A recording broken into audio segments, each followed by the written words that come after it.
15 ఏళ్ల వివాదానికి తెరపడింది. వేములవాడ మాజీ ఎమ్మెల్యే చెన్నమనేని రమేష్ జర్మన్ పౌరుడేనని తెలంగాణ హైకోర్టు తేల్చేసింది. రమేష్ పై 15 ఏళ్ల పాటు న్యాయ పోరాటం చేసిన ఆది శ్రీనివాస్ కు 25 లక్షల రూపాయల పరిహారం చెల్లించాలని తెలంగాణ హైకోర్టు ఆదేశించింది.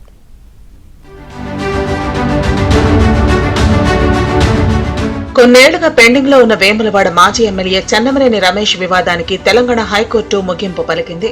2009 నుంచి ఈ వివాదం కొనసాగుతోంది. 2009లో వేములవాడ ఎమ్మెల్యేగా చెన్నమనేని రమేష్ గెలిచారు. చెన్నమనేని రమేష్ పౌరసత్వాన్ని సవాల్ చేస్తూ ప్రస్తుత ఎమ్మెల్యే ఆది శ్రీనివాస్ అప్పట్లో హైకోర్టులో పిటిషన్ వేశారు. రమేష్ జర్మన్ పౌరుడేనని అప్పటి ఉమ్మడి ఆంధ్రప్రదేశ్ హైకోర్టు 2013లో తీర్పు చెప్పింది.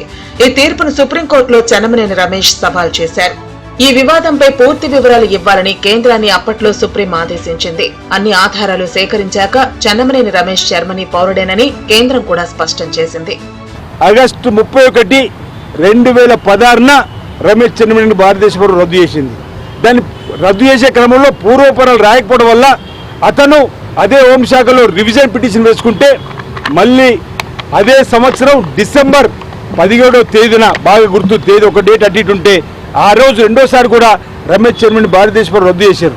అతను ఇక్కడికి వచ్చి ఆంధ్రప్రదేశ్ హైకోర్టులో అప్పుడు నాకు స్టే కావాలంటే ఆ స్టేను ఇస్తూ తిరిగి విచారణ జరపాలి కేంద్ర హోంశాఖ అని చెప్పని. ఓసీఐ కార్డు ఉన్నవారు ఇండియాలో ఓటు హక్కు వేయడానికి కూడా అనర్హులని, అలాంటిది చెన్నమనేని రమేష్ వేములవాడలో ఎమ్మెల్యేగా పోటీ చేసి గెలుపొందారని హైకోర్టులో ఆది శ్రీనివాస్ తరపు న్యాయవాది వాదించారు. దాదాపు 45 సార్లు జర్మనీకి వెళ్లారంటూ పత్రాలను కోర్టుకు సమర్పించారు.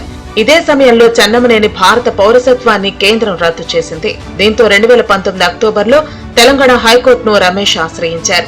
అనేక అవమానాలు నాకు గురి చేస్తూ నేను చేస్తున్న ధర్మ పోరాటం న్యాయ పోరాటం కూడా తప్పటి అంశాన్ని ఈరోజు ఏమని సమానం చెప్తావు చెన్నమనేని రమేష్ బాబు గారిని అడుగుతున్నా.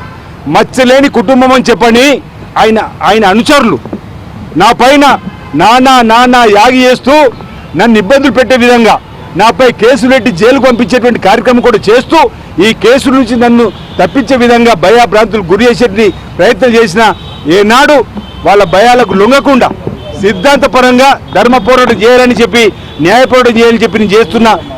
రమేష్ పిటిషన్ పై తెలంగాణ హైకోర్టులో ఏళ్ల తరబడి విచారణ జరిగింది.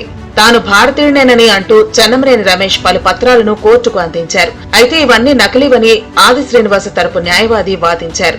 ఇరువురి వాదనలు విన్న తెలంగాణ హైకోర్టు సోమవారం తుది తీర్పు ప్రకటించింది. చెన్నమనేని రమేష్ జర్మన్ పౌరుడేనంటూ తేల్చి చెప్పింది. ఇన్నాళ్లు కోర్టు సమయాన్ని వృధా చేసినందుకు, తప్పుడు డాక్యుమెంట్లు సమర్పించినందుకు చెన్నమనేని రమేష్ పై తెలంగాణ హైకోర్టు తీవ్ర ఆగ్రహం వ్యక్తం చేసింది. 30 లక్షల రూపాయల పరిహారం చెల్లించాలని రమేష్ ను ఆదేశించింది. సంవత్సరాల పాటు సుదీర్ఘ పోరాటం చేసిన ఆది శ్రీనివాస్ కు 25 లక్షల రూపాయలు, తెలంగాణ హైకోర్టు లీగల్ సర్వీస్ అథారిటీకి మరో 5 లక్షల రూపాయలు చెల్లించాలని తీర్పు చెప్పింది. జస్టిస్ విజయసేన్ రెడ్డి ఇచ్చిన ఈ తీర్పుపై చెన్నమనేని రమేష్ అప్పీలుకు వెళ్లే అవకాశం ఉంది. జస్టిస్ విజయసేన్ రెడ్డి ఇచ్చిన తీర్పును 4 రోజుల పాటు సస్పెండ్ చేయాలని రమేష్ తరపు న్యాయవాది కోర్టుకు విన్నవించుకున్నారు. అయితే ఇందుకు హైకోర్టు నిరాకరించింది.